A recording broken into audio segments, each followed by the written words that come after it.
A história começa com um jovem estudante ainda usando seu uniforme escolar, correndo desesperado por uma floresta densa.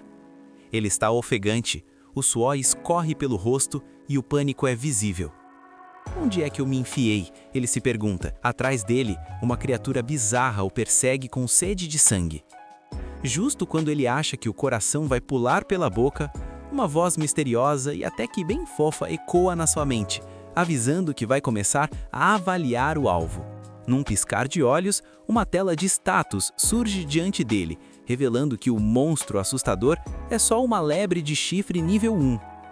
A voz pergunta se ele quer desativar o guia de áudio, mas o garoto, sentindo o peso da solidão naquele lugar estranho, implora para que ela fique.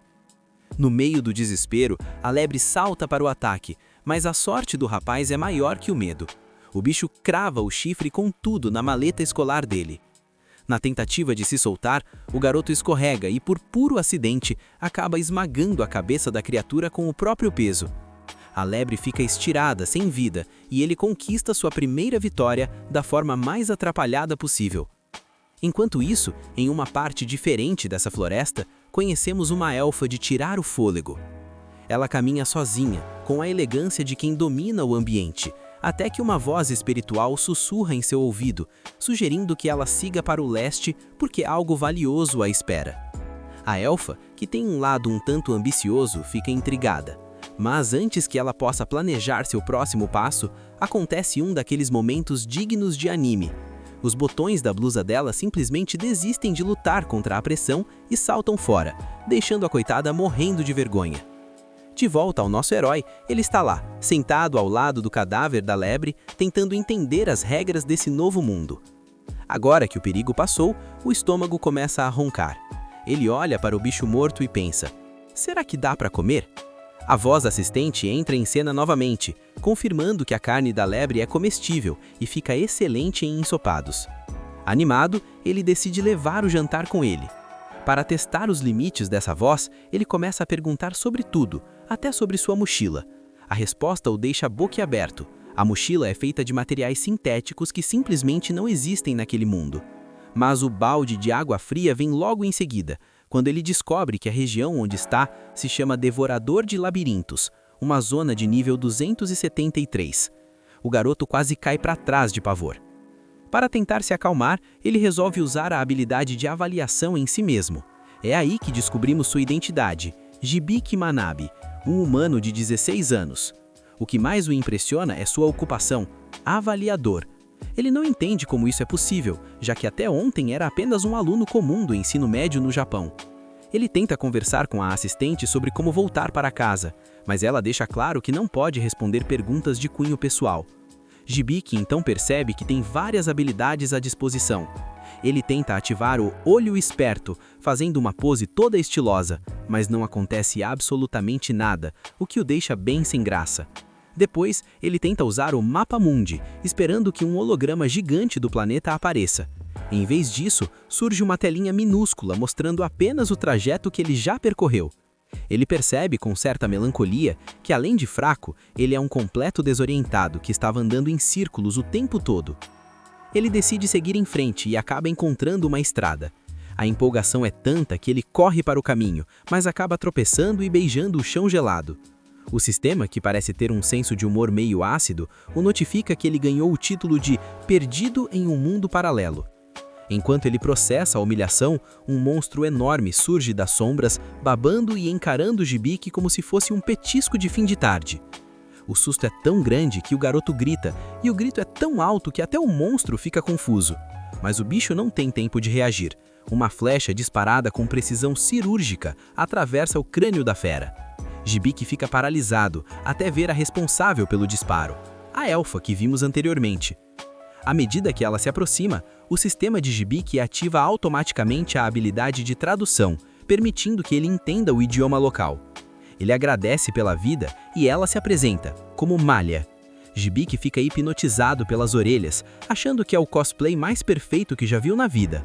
Malha pergunta se ele caiu lá de cima e como ele conseguiu sobreviver tanto tempo no Devorador de Labirintos. Hibiki explica que apareceu ali do nada, o que deixa a elfa bastante pensativa.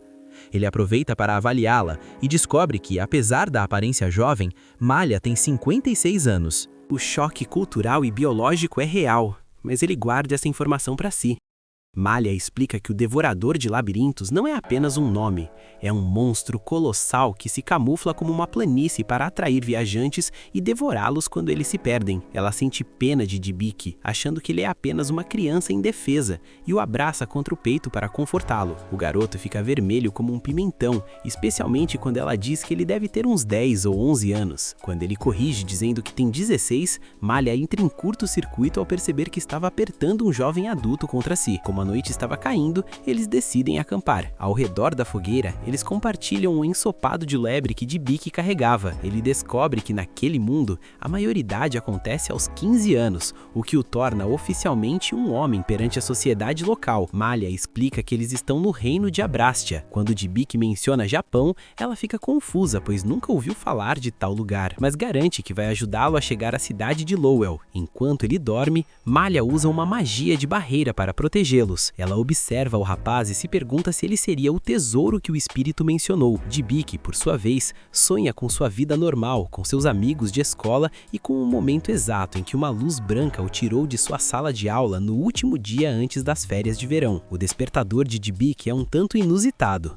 Um botão da blusa de Malha se solta novamente e o acerta no rosto às 4h30 da manhã. Ele se levanta e vê a barreira mágica ao redor do acampamento. Curioso, ele pergunta à sua assistente o que um avaliador realmente faz. Ela explica que é uma ocupação de rank B, focada em identificar atributos e fraquezas de qualquer alvo. No dia seguinte, a viagem continua, mas não antes de Malha dar um soco que manda Dybbuk para as nuvens, tudo porque ele tentou devolver o botão caído de um jeito meio direto demais. Depois que os ânimos se acalmam, Malha fica impressionada ao saber que Dybbuk possui a habilidade Mapa Mundi. Ela explica que, na verdade, essa é uma habilidade de ranking AAA, extremamente rara e valiosa para qualquer aventureiro. Dybbuk não entende o porquê do alvoroço, já que para ele é apenas um GPS básico. Malha quase tem um treco ao perceber que ele não sabe nem o que é um aventureiro. Ela explica que são pessoas que fazem contratos com guildas para caçar monstros e explorar terras perigosas.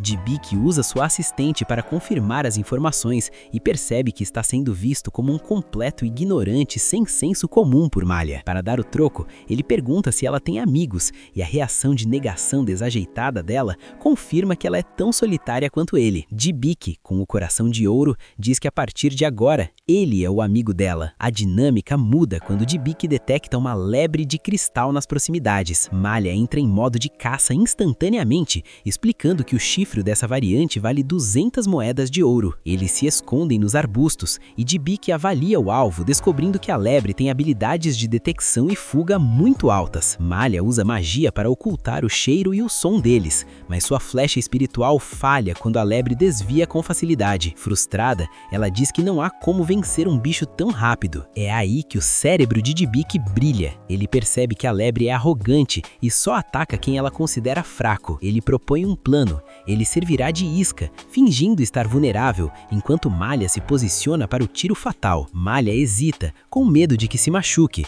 mas Dybbuk confia em sua avaliação de que o bicho é burro. Ele se deita numa pedra, fingindo estar relaxado, e a lebre morde a isca, correndo em linha reta para atacá-lo. Malha não desperdiça a chance e abate a criatura com um tiro perfeito. O sucesso do plano faz com que o nível de avaliador de Dybbuk suba, pois ele usou suas informações para criar uma estratégia de vitória. Malha fica radiante, gritando que a vitória foi dos dois. Longe dali, em um plano superior, uma figura divina observa o progresso de Dybbuk com um sorriso. Ele menciona que o jovem acaba de superar as 2 primeiras montanhas do seu tutorial e que continuará orando por suas bênçãos. A história encerra esse capítulo com Malha e Dybbuk finalmente chegando à civilização. Malha faz seu registro na guilda local e, embora existam várias missões disponíveis, ela está decidida a focar em algo específico. Depois de uma longa viagem, o Yuvik e a Amalia chegam na cidade de Rel. Nosso protagonista fica de boca aberta com a beleza do lugar. Nisso, Amalia coloca uma capa nele para evitar chamar muita atenção, mas avisa para ele não se preocupar. Afinal, com o dinheiro que eles vão conseguir vendendo aquele chifre, vai dar para comprar mais roupas e equipamentos de combate. O Yuvik, curioso que só, pergunta qual é o valor de uma moeda de ouro. Quando ouve isso, Amalia toma um susto daqueles. Vendo a reação dela, ele tenta disfarçar, dizendo que era só brincadeira, enquanto mentalmente imediatamente pede socorro para o sistema explicar.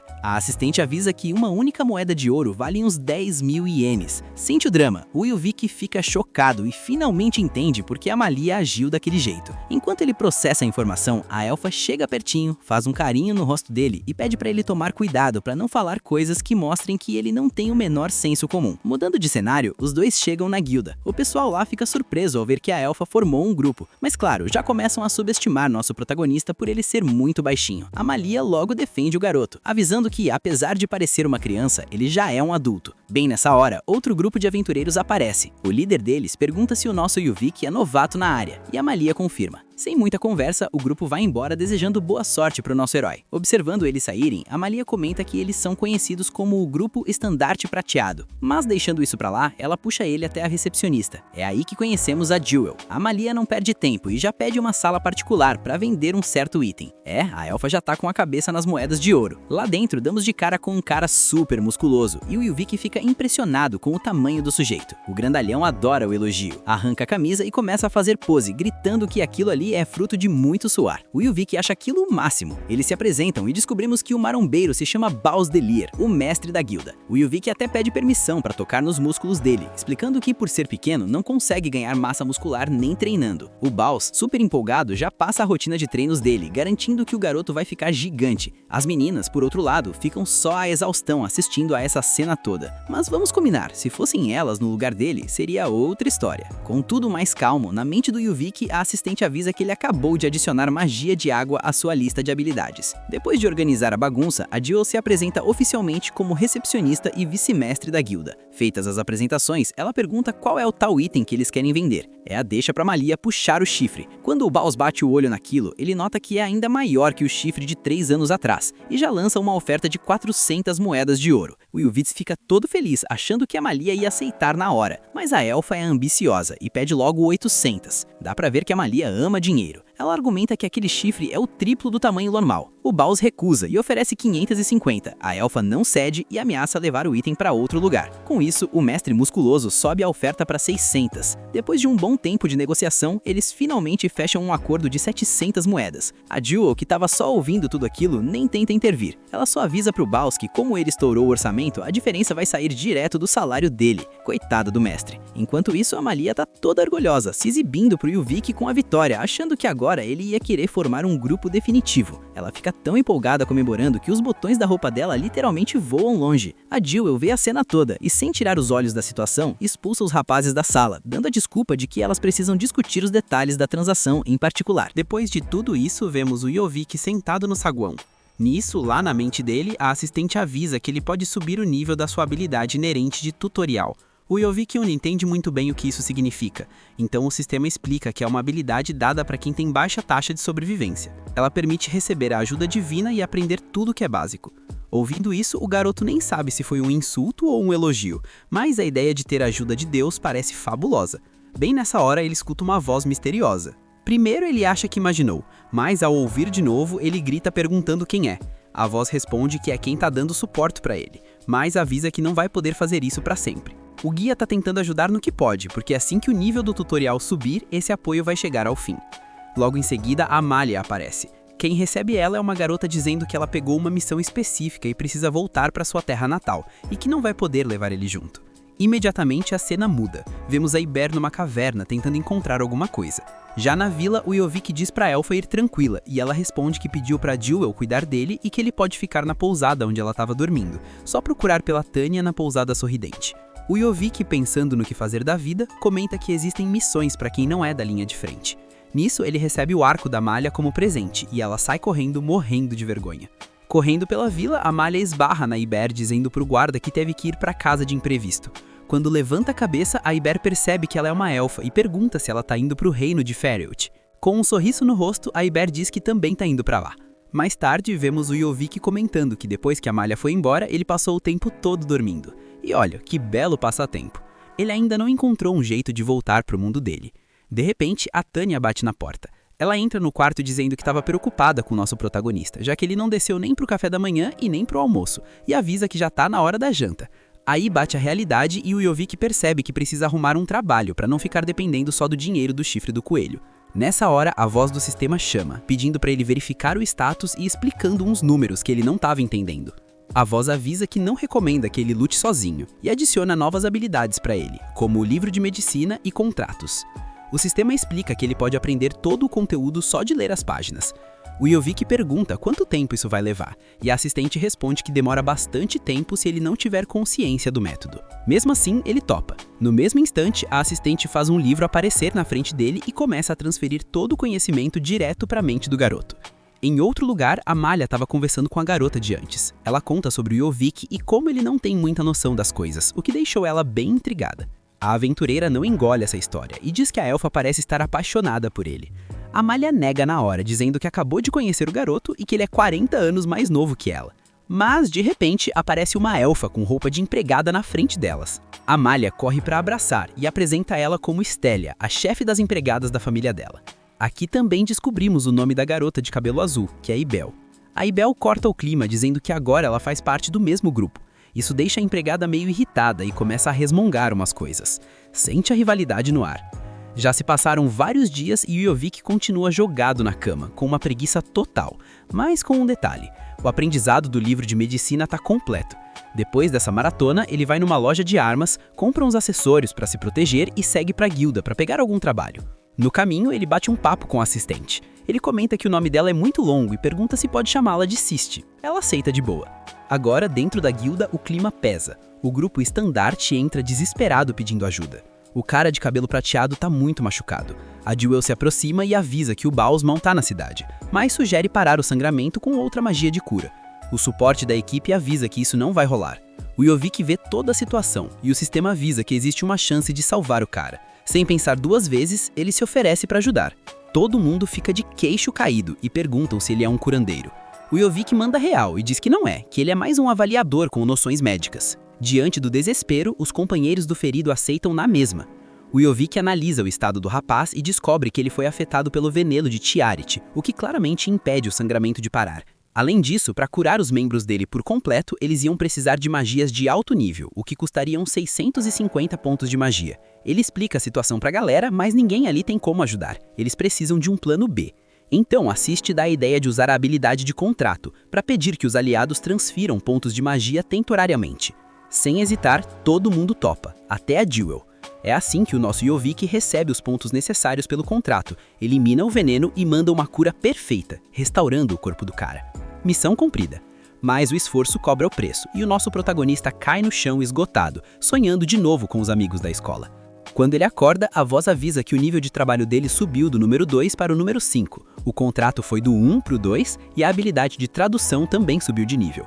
Bem nessa hora, a Jewel entra no quarto agradecendo por ele ter salvado o irmão mais novo dela, o Jade.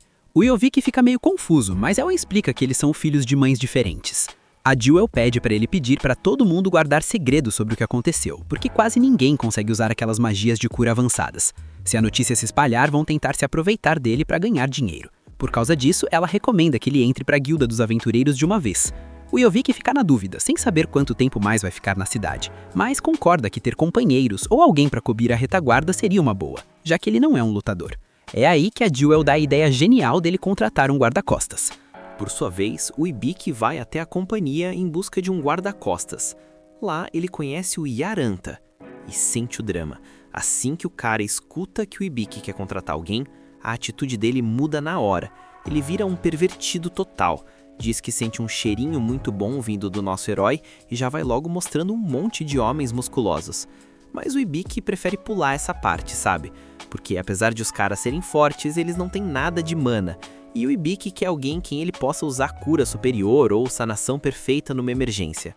O pervertido diz que vai procurar outros candidatos, mas o deus do Ibik recomenda que ele mesmo dê uma olhada. E o Ibik vai na onda. Enquanto eles andam pelos corredores, o Yaranta fala que o Ibik pode pedir o que quiser, porque ele sente o doce aroma de dinheiro vindo dele. O Ibik fica meio preocupado, dá uma avaliada nas habilidades do cara e descobre a verdade. O mercador, que está no nível 82, tem mesmo a habilidade de farejar dinheiro. Esse olfato financeiro faz o Yaranta perder o controle sempre que encontra alguém capaz de fazer fortuna ou dar muito lucro. O Ibiki decide ignorar isso e olha para um corredor específico, mas o Yaranta avisa para ele não ir por ali. Ele diz que aquelas opções de compra têm alguns defeitos, tipo não servem para trabalhar nem para lutar e também não podem voltar para a terra natal deles. O Ibiki fica curioso. Ele pensa que talvez essas pessoas tenham sido transportadas para lá igual a ele, então pede para o Yaranta levá-lo até lá. Nisso, o mercador quase tem um ataque de tanta empolgação ao sentir o cheiro do dinheiro aumentando, enquanto o pobre do Ibiki só olha para ele assustado. Mais à frente, eles chegam numa cela com aquele lobo de antes. O Ibiki pergunta por que ele está preso, e o Yaranta explica que o cara causou a maior confusão tentando proteger a menininha. Foi tudo um mal-entendido, mas regras são regras, né? Quando avaliaram a garota, viram que ela tem um talento absurdo para magia, mas não consegue controlar e sempre perde a mão. O lobo manda eles caírem fora, mas o Ibiki, meio assustado, usa a avaliação e nota que alguns atributos dele estão ocultos. A voz da Sisti avisa que o olho especialista detectou informações falsas. Agora, avaliando o lobo com o olho especialista, ele vê que o cara tá com status de amarrado com corrente inamovível. Mas o que deixa o queixo dele no chão é o trabalho do lobo. Ele é um herói e tá no nível 95. O Ibiki não consegue acreditar. Ele olha para a menina e descobre que ela é uma sábia, mas a magia dela tá totalmente fora de controle. Como um humano não aguenta tanto poder, isso vai acabar levando a coitadinha à autodestruição. O Ibiki pergunta pro deus dele por que ele fez uma maldade dessas com a menina, e o deus responde que não teve escolha, porque essa é a aprovação dos sábios. O lobisomem se chama Cloud, e a pequena é a Lilian. Depois de pensar um pouco, o Ibiki decide comprar os dois, já que eles têm muita mana. Ele até duvida que um herói e uma sábia queiram se juntar a ele, mas o deus diz para ele fazer o que achar melhor. Nisso, a Sisti recomenda usar a habilidade Medida de Alívio, nível 1, que vai soltar o Cloud das correntes que o prendem, só que a chance de sucesso depende do nível da habilidade. O Ibiki avisa o Yaranta que vai comprar a dupla. O cheiro de dinheiro do Ibiki fica tão forte que o pobre mercador quase tem um infarto de tanta alegria. Um pouco depois, no meio de uma clareira, o Cloud pergunta o que diabos o Ibiki quer fazer com eles ali. O Ibiki pede para ele relaxar, garante que não vai fazer nada com a pequena, mas que precisa cuidar dele. Ele explica que quer curá-lo, mas precisa da ajuda da Lilian para isso. O Cloud recusa na hora, achando que é alguma armadilha. Só que a Lilian manda ele ficar quieto, porque ele sempre ajudou ela, e agora é a vez dela retribuir o favor. Ela pergunta o que precisa fazer, e o Ibiki explica que precisam de muita mana para curar o Cloud. Então ele pede para fazer um contrato com ela para compartilhar a energia. A Lilian aceita sem hesitar. Assim que recebe a mana, o Ibiki ativa sua sanação perfeita. O Cloud fica sem reação, enquanto o corpo dele se regenera inteirinho. A Lilian pula para abraçar o Cloud e ele agradece ao Ibiki. O nosso herói se apresenta e pergunta como ele está se sentindo. O Cloud diz que está bem melhor, mas ainda não está na sua melhor forma. O Ibiki vai direto ao ponto e diz que é lógico, afinal ele está amaldiçoado. O Cloud toma um susto ao ver que ele sabe da maldição, já que nem os avaliadores comuns conseguem ver isso. Para completar, o Ibiki revela que a Lilian vai se tornar uma sábia no futuro. O Cloud, maravilhado, pergunta como ele sabe de tudo isso. O Ibiki explica que tem o olho especialista. O Cloud não acredita que ele tem o olho divino que só os deuses dão, mas o Ibiki não quer perder tempo e ativa a habilidade Medida de Alívio para quebrar a maldição. Nessa hora, as correntes aparecem de verdade e tesouras divinas gigantes surgem no céu. Sente o clima. Os dois entram em pânico vendo aquilo indo na direção do Cláudia e quase tem um ataque cardíaco quando as tesouras atingem ele. Mas no instante seguinte, o Cláudio percebe que está vivo e que uma das correntes agora está quebrada. A Lilian desmaia e o Ibiki reclama com o deus que só uma corrente foi cortada. O deus rebate que perguntando o que ele esperava de uma habilidade no nível 1. A conversa é cortada pelo Cláudia, que fica impressionado ao sentir parte da força dele voltando. Ele se ajoelha na frente do Ibiki e pede perdão pela falta de respeito. Conta que desde que foi amaldiçoado, ele perdeu a força, a reputação e até a alma. Mas agora está profundamente grato por ter sido salvo e pede a honra de fazer a cerimônia de lealdade. O Ibiki não faz a menor ideia do que é isso. O Cláudio explica que é um ritual onde ele entrega a alma para jurar proteção e ficar sempre ao lado dele. O Ibiki pergunta se ele tem certeza, dizendo que por ele tudo bem continuar como tá, mas o Cláudio está muito ansioso para fazer a cerimônia. Assiste aconselha o Ibiki a ativar o contrato, garantindo que tudo seja cumprido e deixando o herói super feliz. O Ibiki pensa que se vai fazer o cara feliz, então bora lá. Quando ele ativa o contrato, o Cloud começa a chorar. A cerimônia acontece, o juramento é feito e os dois recebem o emblema dos espíritos da luz, a prova da lealdade deles. O Cloud diz que agora ele pode ser chamado só de Cloud. O Hibiki avisa que vai contar com ele, e a Lilian fica radiante de alegria pelo amigo. Enquanto isso, em outro lugar, as garotas continuam a viagem, mas a Styria está quase deixando um pulmão no caminho de tanto cansaço. Vendo ela daquele jeito, a Emalia sugere que elas continuem e descansem nas fontes termais mais à frente. A Styria acha uma ideia genial, porque assim vai poder admirar aquelas montanhas gêmeas de novo. Mas ao lembrar que elas estão viajando com aquela mulher desagradável, ela muda de ideia. Ela chega pertinho da Emalia e sussurra que é melhor apertar o passo e não tomar banho com a moça. O argumento é simples, sem roupas elas vão estar desarmadas e não dá pra baixar a guarda como se fossem amigas daquela mulher. Só que a Emalia tá louca pra fazer amizade. Ela já imagina a cena dela e da Iber tomando banho juntas, lavando as costas uma da outra como grandes amigas. Então, sem pensar duas vezes, a Emalia anuncia que é hora de ir pras fontes termais, fazendo a Styria quebrar os óculos de tanta raiva. Voltando pro Hibiki, ele explica pros novos parceiros que não tem muito poder de combate nem mana, então precisa da ajuda deles. A dupla diz que ele pode contar com eles pra tudo. Com tudo resolvido, o Hibiki ativa o contrato para compartilhar mana. Nisso, a habilidade de Grimório dele sobe de nível e a empolgação é total. Mas o Cloud comenta que notou o Hibiki falando com alguém antes, sendo que só estão os três ali. O Hibiki explica que estava falando com a Sist, uma voz na cabeça dele que ensina as coisas. O Cloud fica surpreso e pergunta se ele tem a habilidade de tutorial. Vamos ser sinceros, qualquer um acharia que o cara tá ficando louco, né? Mas enfim, o Hibiki confirma, deixando o Cloud ainda mais chocado. O Lobo pergunta se ele também tem o título de perdido num mundo paralelo. O Hibiki pergunta se ele sabe sobre esses mundos. O Cloud diz que sabe que existem, mas não entende muito bem. Acha impressionante que o seu senhor Hibiki tenha tantas habilidades dadas por Deus, principalmente o tutorial, que é uma habilidade milagrosa. O deus do Hibiki entra na conversa e diz que o Cloud tá exagerando, mas confessa que tá meio zonzo porque usa 1/3 do próprio poder nessa habilidade. O Hibiki responde que se for assim, a habilidade é uma loucura mesmo. Mais tarde, os três continuam andando, e o Cloud comenta que o deus do Hibiki parece ser o deus principal. Ele revela que existem 11 deuses nesse mundo, e só o principal pode dar o tutorial e o olho especialista. O Hibiki fica impressionado ao descobrir que é o mais forte de todos, e o deus, todo orgulhoso, diz que é melhor ele continuar venerando. O Cloud está maravilhado porque o deus principal escolheu o seu senhor. Mas o Hibiki diz que se fosse para reparar em alguém, devia ser no Cloud ou na Lilian, porque essa habilidade dela parece muita crueldade. A coitada fica super deprimida. O Hibiki logo sente que era melhor não ter falado nada. O Cloud conta que por causa desse poder, a família da Lilian a rejeitou e a vendeu para pagar uma dívida. O Hibiki joga a culpa no deus principal por ter dado essa habilidade para ela. Mas o Cloud duvida muito, ele acha que a culpa deve ser da deusa da magia. Nisso, o deus do Hibiki fica todo nervoso, admite que o Cloud tem razão e avisa que a deusa da magia tá bem do lado dele. O Hibiki escuta um estrondo na cabeça dele. O deus tenta se explicar dizendo que foi só um pequeno deslize, mas acaba levando uma bela surra. A deusa da magia usa a habilidade para se comunicar direto com o Hibiki. Ela diz que a pequena está sofrendo muito com esse poder, mas depois que uma habilidade é dada, nem eles podem tirar tão fácil. O Hibiki pergunta com quem ela está falando, e ela se apresenta. Quando o Cloud escuta o nome dela, fica em choque. A deusa avisa para o Hibiki que por sorte ele tem uma das habilidades dela, o Grimório. Com ela, ele pode ajustar a mana e a potência mágica, mas ela já avisa para ele não se confundir porque ela não vai ficar ajudando o tempo todo. O Hibiki não entende, e ela explica que o sistema de administração liga sozinho quando ele usa o Grimório, então não precisa se preocupar. Agora, a deusa volta ao foco no deus principal e avisa que não vai perdoá-lo.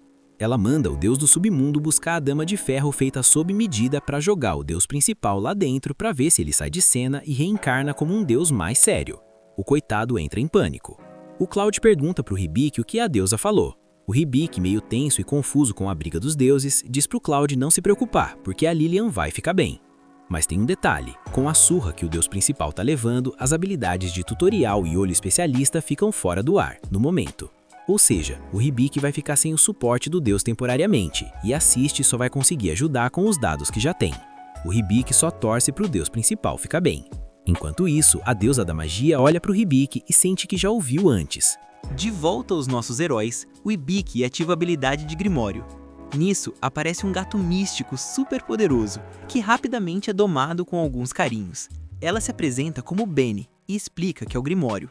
O problema é que o Ibiki começa a fazer tanto carinho nela que o Cloud morre de ciúmes. O lobo fica encarando feio toda vez que o Ibiki olha. A Benny avisa que vai ser a responsável por ensinar a Lilian a controlar a mana. O Ibiki acha o máximo e volta a fazer carinho nela, o que faz o Cloud estourar de fúria. Ele surta e pergunta quanto tempo aquela bola de pelos vai ficar grudada no senhor dele. Ele reclama que tá super chateado porque ninguém fez carinho nele nem uma única vez. A Benny entra em pânico, mas o Cloud respira fundo e pede desculpas. Nesse meio tempo, as garotas tomam aquele banho relaxante nas fontes termais, onde a Styria finalmente pode admirar a maravilha daquelas montanhas gêmeas. Ela pensa que definitivamente é uma visão espetacular. A Imália pergunta para Iber se ela quer ajuda para lavar as costas, mas ela responde de forma bem seca que não, porque pode fazer isso sozinha. A Styria diz para sua senhora que lavar as costas daquela moça não vai fazer elas virarem amigas. E ao continuar olhando para os atributos da Imália, a Styria sente que está no paraíso. Só que a Iber escuta a conversa e avisa para Imália que vai ser ela quem vai lavar as costas da Imália. Afinal, elas são amigas. Sente só o drama dessa história que começa com o Cloud mandando a real sobre o porquê de usar uma lança em vez de uma espada. Pro tamanho dele, a lança é muito mais prática, e como o cara é bruto, só precisa de armadura para cobrir os pontos vitais, até porque se ele se cobrir todo de metal, ele acaba cozinhando de tanto calor. Aí chega a vez da Lilian, que aparece com um visual novo e pergunta pro Ibiki o que ele achou. Ele diz que ela tá fantástica, mas o clima pesa quando o vendedor solta que o traje custa 25 moedas de ouro. A galera entra em pânico. O Cloud até olha pro vendedor com raiva, mas logo muda de ideia e fica empolgado, porque percebe que por aquele preço o item é uma pechincha total. A Lilian fica meio assim de gastar tanto, mas o Ibiki tranquiliza a jovem. A segurança dela vale muito mais que qualquer grana. Enquanto ele vai ver outros equipamentos, o vendedor comenta com a Lilian que o irmão dela é gente fina. Ela olha pro Ibiki, mas no fundo vê ele mais como um mestre. Ele diz pra ela comprar o que quiser, mas por dentro o bicho tá pegando. Ele sabe que se não descolarem uma missão logo, o destino do grupo é dormir na calçada. A Lilian fica toda feliz, chama ele de Senhor Ibiki, mas ele pede pra não ser tão formal. Aí ela aproveita e começa a chamá-lo de irmão, e tudo vira flores, até que a pequena Veni querendo presente também. Resultado, compraram um colar caríssimo e o orçamento do Ibiki foi pro espaço. Um tempo depois, no campo, a Veni avisa que é hora das instruções básicas de aventureiro. O Ibiki já murcha porque queria era ir pra ação, mas leva um puxão de orelha. Tanto ele quanto a Lilian precisam aprender o básico. Ele ainda tá confuso com esse papo de gato grimório, mas assiste e explica que é uma habilidade rara que permite ganhar conhecimentos mágicos naquele mundo. O Ibiki se empolga achando que vai virar um mago de batalha, mas a Veni, com aquele sorrisinho de quem quer ver o sofrimento alheio, diz que ele só vai aprender magia utilitária pro dia a dia, nada de explosões por enquanto. Sem perder tempo, começa o treino da Lilian. Para isso, o Ibiki precisa ser registrado como tutor dela. Ele pergunta como faz, e vrau, a Veni taca-lhe uma mordida. Pronto, tá feito. Ela explica que embora a mana da Lilian esteja no talo, o poder de ataque dela caiu para 10%, então o esquema é treinar aos poucos. Já o Ibiki tem que aprender a circular o mana, e o jeito é dar a mão para alguém para sentir o fluxo. Ele não entende nada, e a Veni, já sem paciência, manda ele praticar com o Cloud.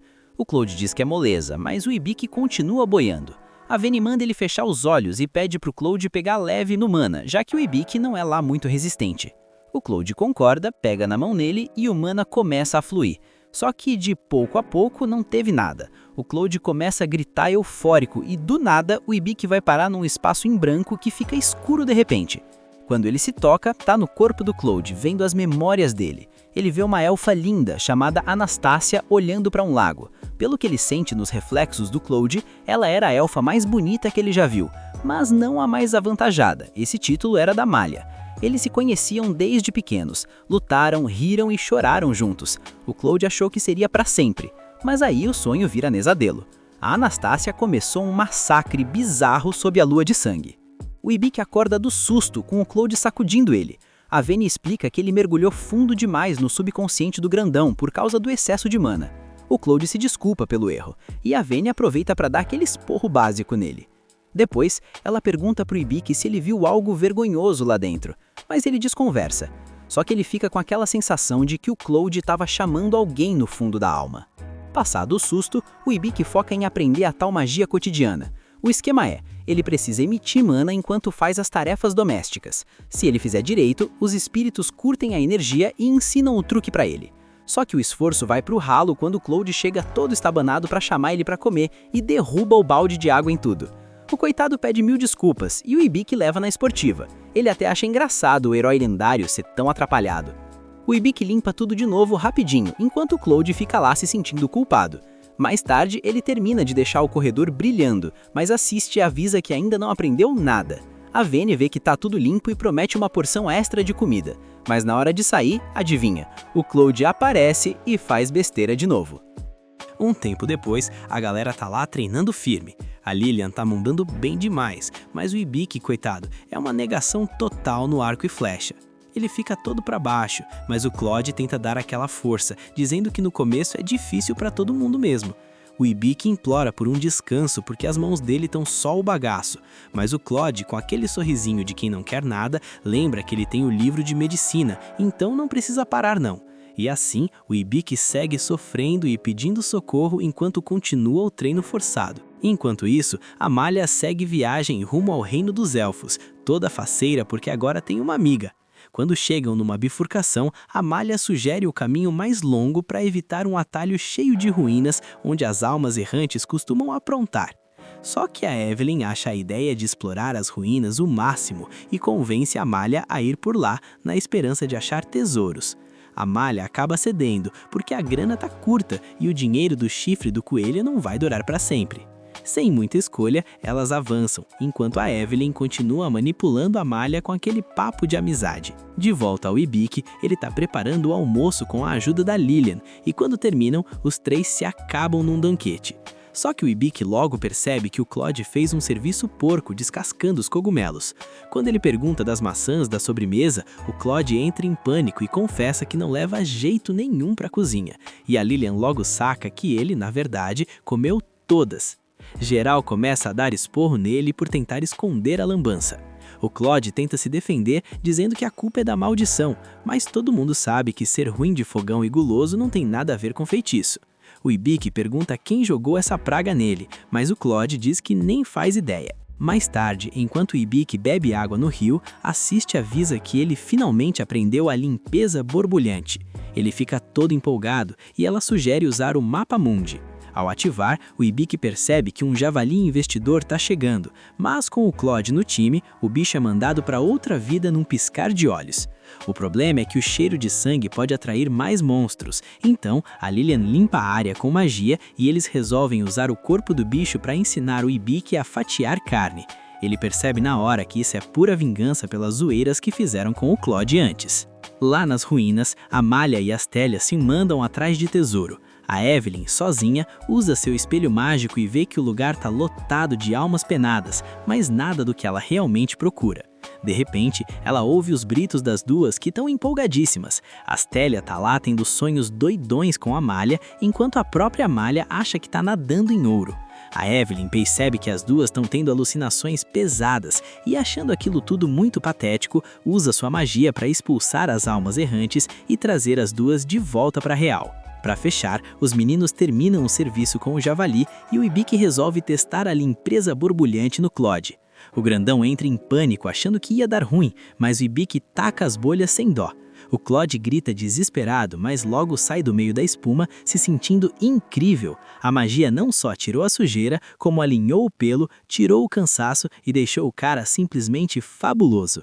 É o fim do dia com estilo total. Um tempo depois, o Hibiki avisa pro pessoal que eles ficaram sem grana por gastarem demais. Agora os fundos acabaram e o jeito é começar a trabalhar. O Claude sente que é hora de encarar missões de nível F, mas ele fala isso com um sorriso que deixa o Hibiki preocupado. Mais tarde, ao oficializar o grupo de vez na guilda, o Hibiki fica surpreso e pergunta pro Claude o que são todas aquelas missões. O Claude explica que, como vão ser missões de nível F, o ideal é pegar várias ao mesmo tempo para conseguir dinheiro suficiente ou eles não vão conseguir sobreviver. O Hibiki entende o ponto e como se não bastasse, as recepcionistas entregam ainda mais papelada. Nisso, o Hibiki nota uma missão de captura, onde a única pista é uma cauda, e por isso o nível de dificuldade foi um pouco aumentado. Ele pede mais algumas informações e a recepcionista comenta que se trata de uma bandida que assalta as pessoas ricas. Mudando de cena, o pessoal já tá focado nas missões. O Hibiki mostra que mesmo treinando sem parar, ainda é péssimo com o arco. Depois de várias tentativas, ele consegue acertar um coelho com chifres, e o Cloud faz questão de lembrar que a ideia era acertar de primeira. A Lillian e o Van se reúnem com eles para avisar que a coleta tá indo super bem. Por sorte, conseguiram umas frutas que vão servir para marcar o caminho. Assim, caso eles acabem se perdendo, vão ter como voltar. O grupo decide descansar um pouco. Enquanto relaxam, o Hibiki lembra que foi parar nesse mundo bem nas férias de verão e ele tinha planos de sair com os amigos. Ele se pergunta como eles devem estar e espera voltar logo pro seu mundo. A Lillian fica observando ele, bem pensativa. Enquanto isso, o grupo da Malha tá descansando e ela pensa que ainda não conseguiu nenhuma pista para ajudar a resgatar a alma daquela mulher. Vendo ela meio para baixo, a Malha oferece um amuleto para Yevel como prova de amizade, avisando que se acontecer alguma coisa, os espíritos vão dar um aviso. Acontece que a Yevel, na verdade, tá morrendo de raiva e ciúmes, mas a espertinha continua disfarçando e decide fingir que são amigas por mais um tempo. No dia seguinte, a turma tá na maior empolgação, porque pagaram muito bem por tudo que eles coletaram. Até a recepcionista, que se chama Farne, duvidou que um grupo de nível tão baixo conseguisse tantos materiais, chegando a pensar que eles tinham comprado tudo. Enquanto andam pelas ruas procurando um bom restaurante, eles dão de cara com o Baus. Ao ver que o Hibiki continua sendo um fracote, o Baus se oferece para ensinar um jeito eficiente de treinar os músculos. Só que o Cloud entra no meio e avisa pro Baus que ele é o único responsável por treinar o Sr. Hibiki. O Baus retruca, dizendo que só enxerga no Cloud um cara magrelo e sem força. O Baus acha que ele é quem vai transformar o Hibiki em um adulto. O Cloud comenta que é melhor desenvolver os músculos de forma natural, porque ser muito forte te deixa lento. O Baus devolve, dizendo que parece que falta músculo no cérebro dele. E aí o Cloud chama pro duelo. Eles partem pra cima do outro no instante. O Cloud tenta investir com tudo, mas o Baus nem pisca. O duelo é totalmente dominado pelo Baus. E por causa da confusão enorme que eles estão causando, os cidadãos correm pra não sobrar pra eles. No meio disso, uma pessoa de capuz parece bem suspeita. O Hibiki, curioso, dá uma olhada nas estatísticas do Baus e fica chocado ao ver que ele é incrivelmente forte. Os dois ficam num clima pesado, mas a Yevel aparece, fica mais brava ainda com a bagunça e deixa os dois fora de combate. Bem nessa hora, uma moça gordinha corre desesperada, gritando que roubaram a bolsa dela. Isso faz a Lillian olhar pro Hibiki e perguntar onde tá a bolsa dele. Ele percebe que já não tem mais nada ali, deixando todo mundo preocupado, porque todo o dinheiro suado deles estava naquela bendita bolsa. A Yevel menciona que essa deve ser a ladra que estão procurando, aquela que dizem fazer cócegas na vítima, ou que transforma a cauda em cobra para roubar as coisas. Aí o Van tem uma ideia brilhante. Agora, em um restaurante, a Lillian tá acompanhada de uma garota linda. Logo, a gente descobre que é o Hibiki, que tá meio chateado porque ficou muito bem vestido de mulher, e até assiste e diz que ele fica melhor assim, e eu concordo plenamente. Nisso, a deusa da magia, ao ver o Hibiki disfarçado, sente que já o viu em algum lugar, mas não lembra onde. Já o Cloud tá morrendo de raiva porque roubaram o dinheiro do Sr. Hibiki, e ele não pretende perdoar o ladrão. A ideia agora é a seguinte: deixar a carteira bem à vista e quando a ladra cair na armadilha, ir atrás dela. A garçonete serve as panquecas que eles pediram e do nada o Cloud levanta e corre atrás dela. A garçonete era bandida, mas a carteira falsa tem um truque e vai deixando um rastro. Agora eles só precisam seguir a pista. Depois de um tempo de perseguição, eles chegam em um esconderijo subterrâneo, que mais parece um bar de qualidade duvidosa, o lugar perfeito para esconder um bandido. Depois de alguns momentos constrangedores, até porque o Hibiki ficou mesmo uma moça bonita, o Cloud pede para ele avaliar aquela mulher de capuz. Em mais uma troca de cena, eles encurralam a ladra. Ela tenta se fazer de desentendida, mas o Hibiki avisa que as mentiras não vão adiantar, porque o trabalho dele é ser um avaliador, mesmo que provisório. Ele revela que o verdadeiro nome dela é Fauna, e que ela tem a habilidade de transformar a cauda. A garota toma um susto ao ver que foi descoberta, e se apresenta como Fauna, a bandida da cauda bonita. O Cloud fica surpreso, porque transformar a cauda é uma habilidade muito rara entre os homens besta. Mesmo cercada, a Fauna tá super confiante. Ela conta que apesar de tentarem pegá-la com aquela carteira de isca, roubou a verdadeira do mesmo jeito, só que não tinha nada de valor lá dentro. O Hibiki se pergunta em que momento ela roubou isso, mas entende que a Fauna os levou de propósito até ali.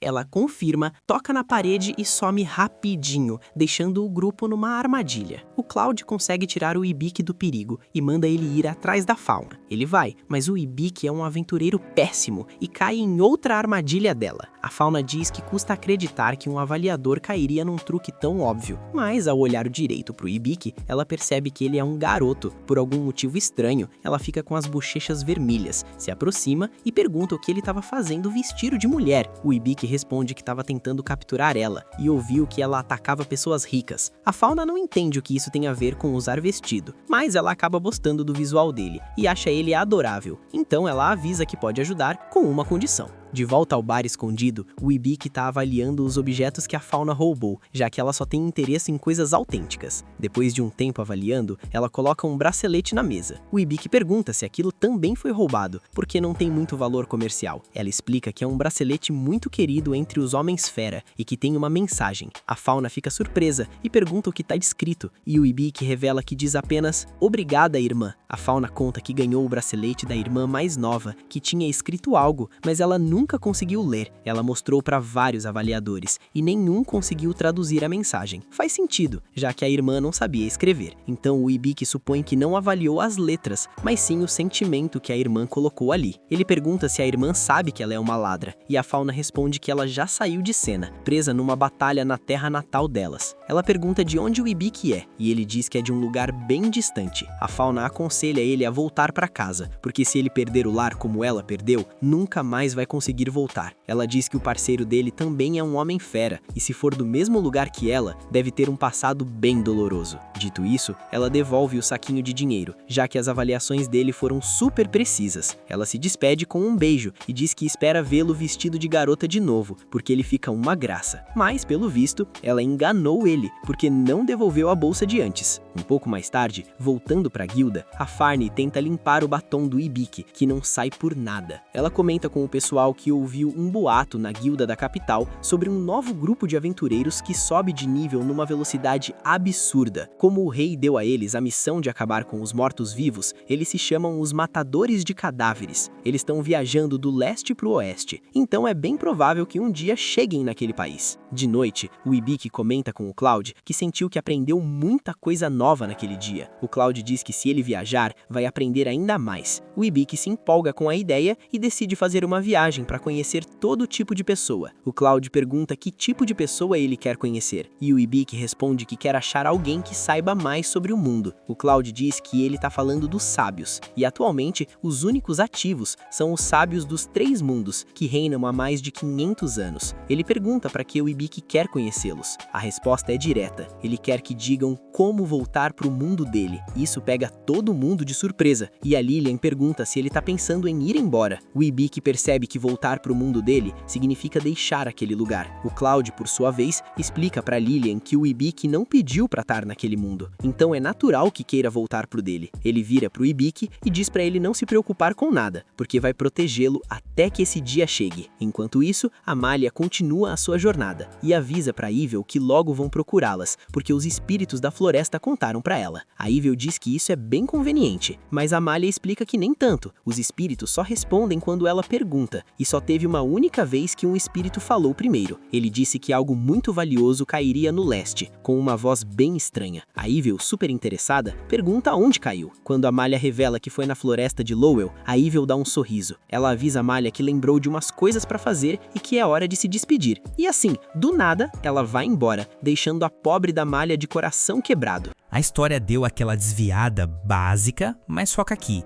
O próximo da lista é o Cloud. A expectativa era que fosse moleza lutar contra ele, já que ele perdeu os braços e as pernas, certo? Enquanto isso, lá na cidade, o Hibiki manda a real pro Cloud. Se ele quiser mesmo conhecer os sábios, eles vão ter que dar um pulo numa cidade chamada Terradadinas. O Benny já avisa que essa cidade fica depois de uma masmorra, e o atalho mais rápido é cortando pelas masmorras do norte.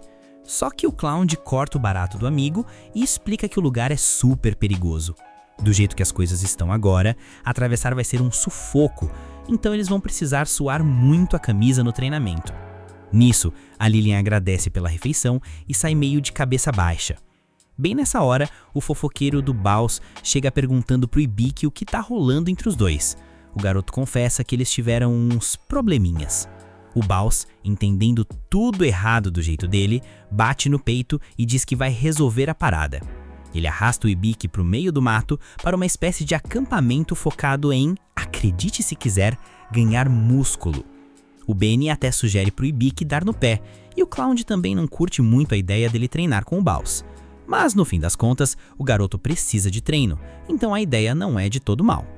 O Baus fica todo feliz achando que finalmente entenderam que o pupilo precisa de músculos para vencer. O Clown já corta logo, avisando que não vai deixar transformarem o Sr. Ibiki num gorila musculoso. Mesmo assim, o treino começa a todo vapor. O Baus faz o coitado quebrar nozes com as mãos nuas, fazer malabarismo com pedregulhos e até pescar rochas gigantes com o Benny preso nelas. Um tempo depois, a Lilian comenta como o Ibiki tá dando sangue. O Benny concorda, dizendo que pro nível de habilidade dele, o esforço tá gigante. Ela pergunta se ele tá fazendo isso para voltar logo para casa, mas o gato manda a real, não faz a menor ideia, mas o que importa é que ele continua sendo o bom e velho Ibiki. Aí quem aparece é a Tânia, dando aquela caminhada com a desculpa de espiar o treino. Ela percebe que a galera tá pegando pesado. Mas quando cai a tarde, a gente vê que o Ibiki continua uma negação no arco e flecha. E enquanto acompanha o treino dele, a Lilian se levanta e troca um olhar com a Tânia. Mais tarde, o coitado do Ibiki tá só o pó. O Baus tenta animar, dizendo que com todo aquele suor, ele com certeza ficou mais forte. O Baroto entra na onda, mas quando pede para Assist mostrar as estatísticas dele, surpresa, ele continua exatamente igual. Do outro lado, o Clown e o Baus voltam a bater boca.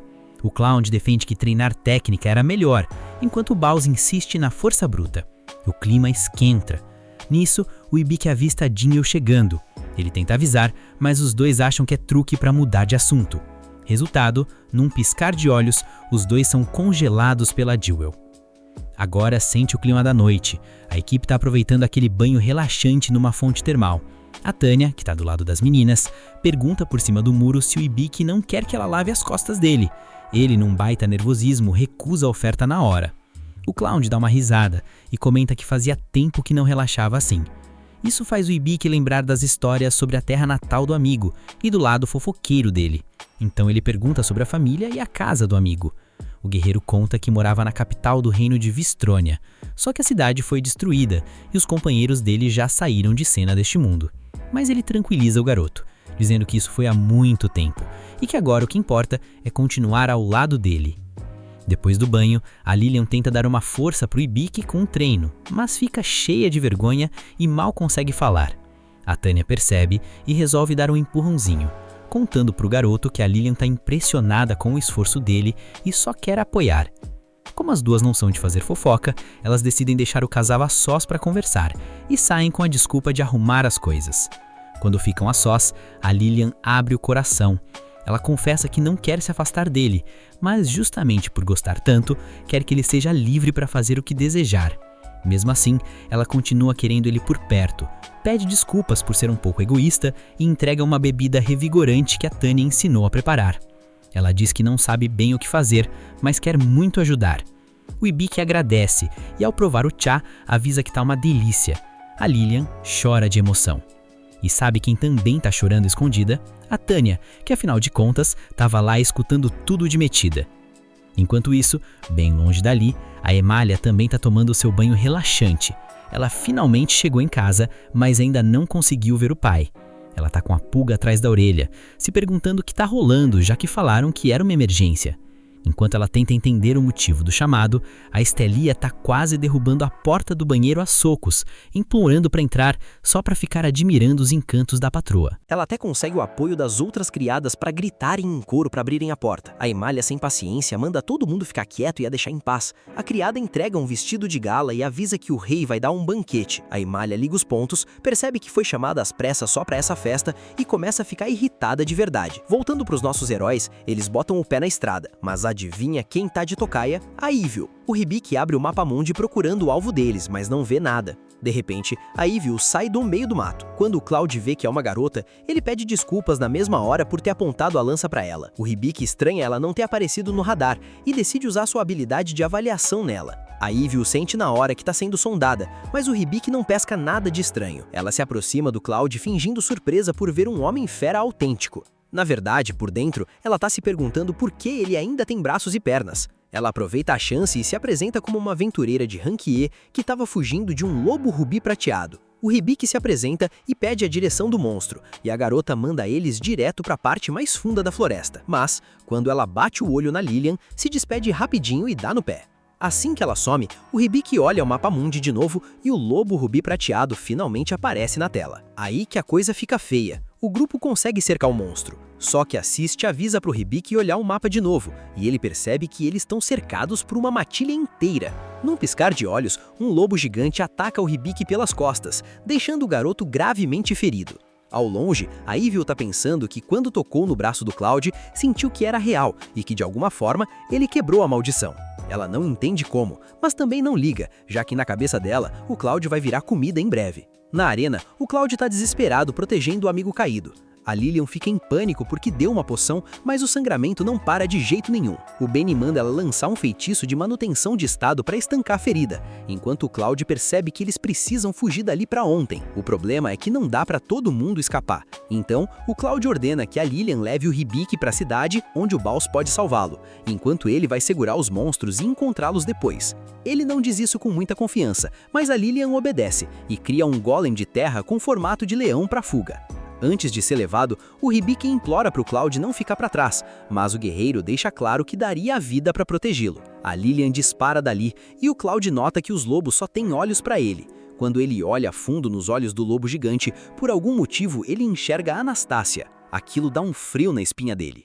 Enquanto isso, o Hibiki está implorando para Lilian dar meia volta e salvar o amigo. Só que eles descobrem que estão sendo caçados por um lobo prateado esmeralda. A Lilian age rápido, entra numa caverna e sela a porta, mas os lobos começam a destruir o bloqueio. Quando conseguem passar, tentam prender os dois com cipós venenosos, mas a Lilian joga todos para longe com sua magia de vento. Do lado de dentro, o Hibiki, quase sem forças, ativa o livro de medicina e descobre que o sangramento não para por causa do veneno de Eret. Ele tenta usar uma cura superior, mas a Assist avisa que a energia física e mental dele estão baixas demais, então a magia vai demorar para carregar. O garoto entra em desespero absoluto, pois a Lilian não vai segurar a onda por muito tempo e o Cloud tá lutando sozinho. Ele tenta se levantar desesperadamente, movido pela vontade de salvar os amigos. E é aí que a coisa vira de figura. Assist avisa que ele subiu um monte de níveis de uma vez. O nível de classe dele salta do 5 para o 15. A habilidade de avaliar sobe, o dicionário vai para o nível 2, o grimório vai para o 2, o livro de medicina vai para o 2 e ele ainda ganha um arsenal de habilidades novas. Agora que está bem mais poderoso, ele usa a cura superior para tirar o veneno do corpo e toma uma poção. Assist manda ele invocar a besta sagrada sem pensar duas vezes. O Hibiki conjura a habilidade e invoca um gato branco gigante. O felino olha para os lobos e percebe que a ordem deles é matar o grupo. Ele se apresenta cheio de pose como Venelianus Thor Ferriatino, a besta sagrada do raio. Quando escuta esse nome, o Hibiki saca na hora. É o Benny. O gato continua contando vantagens sobre o próprio poder, até que solta o seu juízo divino e aniquila todos os lobos de uma vez. O Hibiki, curioso, pergunta se é o Benny mesmo, e ele confirma. O gato explica que graças à invocação, conseguiu recuperar seu verdadeiro poder temporariamente. A empolgação toma conta do Hibiki, achando que agora eles podem voltar para ajudar o Cloud. Mas o Benny corta o clima, avisa que o tempo acabou e volta para a forma de gatinho. O garoto até tenta invocar de novo, mas a habilidade tem um tempo de recarga enorme. Ele percebe que eles vão ter que se virar sozinhos para derrotar o lobo que tá com o Cloud. O Benny avisa que o bicho é um lobo diamante prateado e que eles não têm a menor chance. Só que o Hibiki não liga, ele quer proteger o companheiro. A Lilian toma coragem e diz que também vai ajudar. Antes de saírem correndo, Assist recomenda que o Hibiki use o bastão do deus da medicina. O garoto fica confuso e quando conta o nome da habilidade que conseguiu, o gatinho fica de queixo caído. Sem perder tempo, o Hibiki usa a habilidade e se recupera completamente, curando a Lilian junto. De repente, um pequeno broto cresce nas mãos dele e se transforma num arco. O Benny fica ainda mais chocado e manda ele tratar a arma com respeito, enquanto Assist avisa que ele acabou de aprender o tiro com arco espiritual, o mesmo poder da Emália. O garoto decide testar e dispara um raio de energia que voa longe. Ele mesmo acha aquilo uma loucura e ao avaliar a arma, descobre que está segurando o arco divino resplandecente, feito exclusivamente para ele. O Benny acha que tudo isso é brincadeira, já que estão exagerando nos poderes de repente, mas eles não têm tempo a perder. Enquanto isso, lá no Salão dos Deuses, o deus principal agradece a deusa da magia por tê-lo acordado. Ela pergunta se ele não tá dando bênçãos demais pro garoto. O deus responde lembrando que ela também deu a sua bênção e que fazer um bom uso de todo esse poder agora só depende dele. Esse foi o final do episódio. Comenta a palavra parte 7 para eu saber que você acompanhou até aqui e quer ver o desenrolar dessa treta, que eu vou te dar um coração no comentário. Se inscreve e ativa o sininho para não perder o próximo capítulo, porque o hype tá só começando. Sem mais delongas, Rebobina se despede e até a próxima!